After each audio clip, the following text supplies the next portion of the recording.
Alright guys, so today we're going ahead and taking a look at Laps Corner. Obviously, for the Jacksonville Jaguars game. This was posted by the Cincinnati Bengals on the Cincinnati Bengals Twitter page. So let's go ahead. I'm going to react to this as it goes through and kind of hear what he has to say on everything. Jaguars defensive front plays with violence. He was sending a message to his football team. The Cincinnati Bengals offensive line, defensive line, they were the ones that played with violence. They rushed for over 150 yards. And then defensively, the Jacksonville Jaguars only able to rush for 71 yards, 2.8 yards per carry. Which, if you looked at my my offensive line blocking video, we had one of the best offensive line performances of the whole year outside Jonah Williams. Jonah Williams was trash, but everybody else was absolutely amazing in this game. Bengals dominated in the trenches, and that led to a victory in overtime. Let's take a look. And even Volson did freaking amazing. So the first one he looks at here is obviously we have some players stacked up in the box right here. We have 1, 2, 3, 4, 5, and then 6, 7. So we have 7 players in the box right now, which obviously leaves 4 guys outside, 1, 2, 3, and then 4. Which, to be honest, if you see this, you do not run the football, right? Because you have 7 guys in the box, and let's see what we do. I think we actually do run the football here, and we actually get some yards. Box is loaded with 7. They're going to bring 6 of them. Going to drop 1 defender over in this side of the football field because the Bengals have trips coverage. Not a smart idea to leave Jamar Chase one-on-one. Jake Browning's going to recognize it immediately, and he's going to get the ball out of his hand quickly. Defender tries to turn his head to find the football. Once he does that, Jamar Chase leaves him. Off to the races we go. That's exactly what I just said then. Yeah, I was correct. Yeah, so this is when I complain about when we run the ball and we run the ball ineffectively, this is when we usually like to run the ball.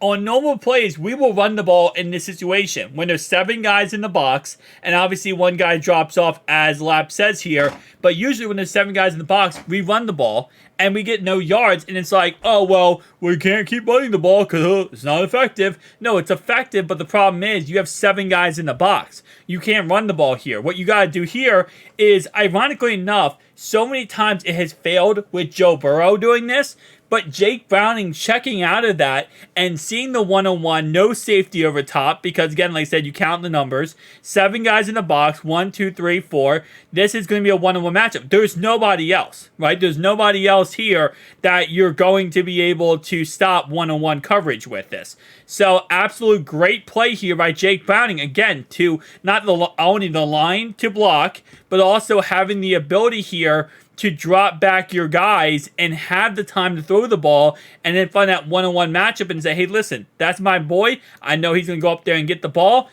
I trust that he's going to go up there and get the ball. And he will back his way into the end zone for the Bengals touchdown. Offensively, the Bengals did a little bit of everything. They got the running game going, the play-action game going, and that led to screen game being successful. Let's take a look at this screen to Joe Mixon. It's being checked to by Jake Browning right here. Checking to the screen pass. Here come the Jaguars on the blitz. They're bringing people, dropping 1 out. Offensive line slide this way.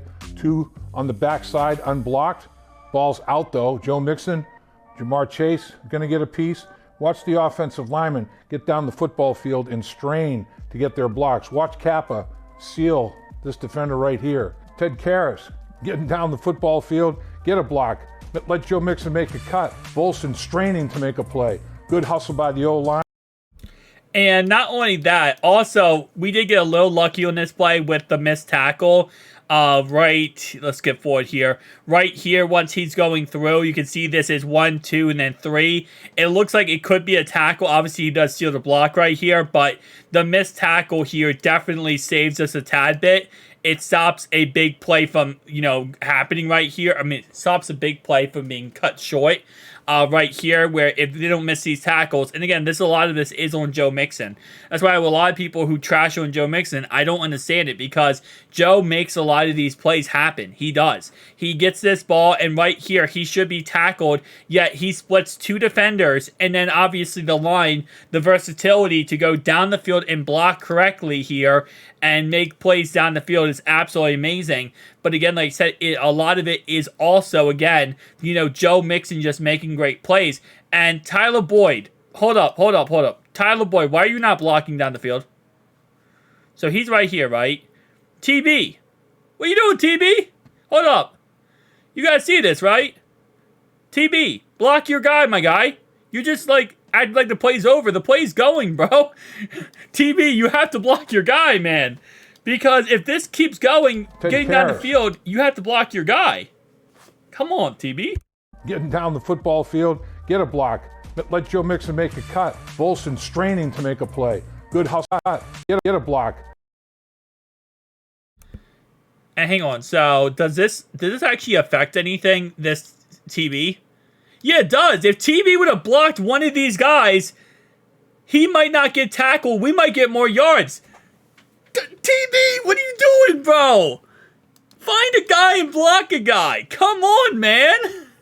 If TB is in there as a blocker, we actually have maybe some more yards there. So, come on, TB, man. I'm just kidding. I love Tyler Boyd. But also another side note here that Lap pointed out, that was a check from what's called Jake Browning. And that's what Jake Browning has told the Bengals. He said, I don't want you to limit this playbook. I don't want you to dumb down this offense for me. I want to go out there and perform as if this was Joe Burrow out there. I don't want to be the reason why we lose the game. I want to go out there and play at a top level and show you how good I am. And that's exactly what they're doing here. And I got to give full credit to Zach Taylor and this Bengals coaching staff for giving Jake Browning the full arsenal here. Not many backups can check out of a play. Usually when a backup comes in, the coach says, nope, you're not checking out of anything. This is what you're going to call. This is what you're going to do. And you're going to listen to what we tell you to do. This is not the case for the Bengals here. They're saying, listen, Jake, we trust that you can get the job done. And you know what? He didn't disappoint. He really, really did not disappoint last week. By the O-line, Joe Mixon maximizes it. This is a duo, ladies and gentlemen. Watch Volson and Karras double team for these two defenders right here. And watch Tyler Boyd come down in the box and do a little dirty work. Excellent. Ooh, knock these guys off the ball right into the linebacker. Tyler Boyd, seal. Great effort up front. Joe Mixon, second effort. Ooh, get in the end zone, straining for that touchdown. Big play. Give it to Mixon. Lowers the shoulder pads. And with second effort, he's into the end zone. That's why I say this team could win a Super Bowl, man. I'm not saying under Joe that this team wasn't playing at the top where they wasn't doing the best they could do. But it is a different mentality when you have a backup quarterback in there. Everyone rallies together because it's no longer that you can sit there and rely on your quarterback to go get the job done, right? Now everyone realizes, and it's the mentality of, we all have to do this. Every single one of us has to win this game. And if your quarterback is also, your backup quarterback is also very successful with it and doing very good, it even adds more to that factor. But it's this different level of it's us against the world mentality, but for every single player. So it's interesting because you have players again, I know Tyler Boyd messed up last game, but you have players like that right there. TB did a great block right there. And we don't really always look at it or highlight things like that. But again, there are great plays that Tyler Boyd does do. And it's not just Tyler Boyd, but all these players. And it's key things throughout the game where I feel like when we had Joe in there, it's not like they weren't doing those things. I just feel like it wasn't as much or as often. And I think this is a new mentality because now it's okay, listen, we have a backup in here. We're going to have to do this ourselves. We can't sit here and rely on Joe. Which, let's be honest, usually when you have everything perfect or everything in the correct situation, you kind of sometimes get lazy, right? You lack consistency because you have complacency. And that's when you have a backup quarterback in there, you don't have any room for complacency. Now you have to create something, right? So I think that's a little bit of everything too. Touchdown! 1-2 punch. Joe Mixon brought power. Chase Brown brought this, explosiveness. Watch the offensive line control the line of scrimmage here. Orlando Brown pins him. Kick out block by the tight end. Get to the second level. Offensive lineman. Watch Kappa. He's going to end up with a cut block here. Get enough of a piece of Olsen to get him inside. Chase is off to the races he goes. Get downfield here. T. Higgins, all 6'4", 220 pounds of him, blocking like a tight end down the football field. Love it. Okay, this is called an ET stunt. End penetrates, tackle loops. Watch Sam Hubbard on this one. He hits the gap perfectly between the two. The guard reroutes him up the football field. The tackle passes him off to the guard and is going to try to pick up B.J. Hill, which he does. But Sam says, I've got the crease. I'm going to go right for the quarterback. Guard helps him up the football field. Quarterback sack. Great effort by Sam Hubbard. Smart rush. Especially, see, you can even get more away with that. So their right tackle in this game was Antoine Harrison. Antoine Harrison's a rookie, right? That's their first round, or I think it was first or second round draft pick. I believe it was the first round draft pick.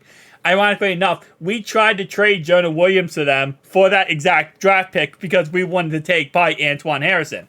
But that's when situations like this, you see going against a rookie right tackle, you know you can do those overlapping blitzes like that because you're going to be able to get through that type of stuff. This week, they don't have their starting right tackle for the Colts. They have their backup, Blake Freeman for BYU. He's I think, fourth-round draft pick who's their starting right tackle.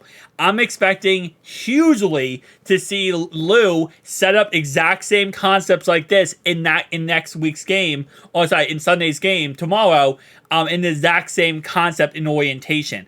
Because if they, are having problems against the Jags, had problems against it, I can't imagine what a fourth-round draft pick like Freeman and getting his first NFL start is going to have problems with. Little razzle-dazzle to the run game here. Motion. He's back as a lead blocker. Going to run a little bit of a reverse. Watch this effort by Mike Hilton. He's going to split the double team. He really makes the play. But watch DJ Turner. When he sees Mike Hilton consume two blockers, he knows he's scot-free. Bring the wood. Boom. Big hit. Physicality all day long. Jake Browning had a career day passing for over 350 yards. The running game was a big reason why. Ran the football for over 150. Defensively, made plays when they had to. The next opponent, the Indianapolis Colts, got swept by the Jacksonville Jaguars. The Bengals won on the road and beat a tough team in a hostile environment on Monday Night Football. They have to continue to bring that physicality and that laser focus to the game against the Indianapolis Colts. And I think the big thing here, right, that you take away is, so going into this game, Jonathan Taylor is out, right? He's not going to be playing this game. That's number one. And then you might say that's a small little thing. I mean, obviously we play teams without, their starting players. But no, this is a huge problem for them. They have no Jonathan Taylor, which means their run game is going to be little to nothing. Their backup running back is Zach Moss, who's a pass-catching running back, which means their game plan in this game will most likely be to pass the ball 90%, run the ball 10%. Something that, we are definitely not the best run defense, but the last couple of weeks we've been very successful against. Well, actually, the last couple of weeks we've been very successful against is the run game. So if we can shut down that run game and we automatically know they're one-dimensional, that's going to change everything. Because now, again, without the right tackle out there, without the running back out there, now Lou can set up blitzes. This might be the most blitzes we ever have seen this year on defense in one single game because of the fact that right tackle is going. So this is going to be a very long, interesting game. I'm not going to lie to you, and I'm going to knock on wood because I don't want to jinx us. I wouldn't be surprised if we blow them out. I would not be surprised if we blow them out. And I will knock on wood. I will kiss a four-leaf clover just to not jinx us. But I just have this weird feeling, gut feeling here. This is not going to be a long game at all. I don't know why. I just have this gut feeling that it's going to be Jake Browning's second time and he's just going to do it again. And it's going to be like everyone's going to be shocked and think like, "Ooh, what's going on in Cincinnati?" So we'll see how long that ends up going. Tell me down below your thoughts and opinions. I will be live tomorrow at 1 o'clock for this game. So make sure to like and subscribe down below. See you guys next one. Peace out.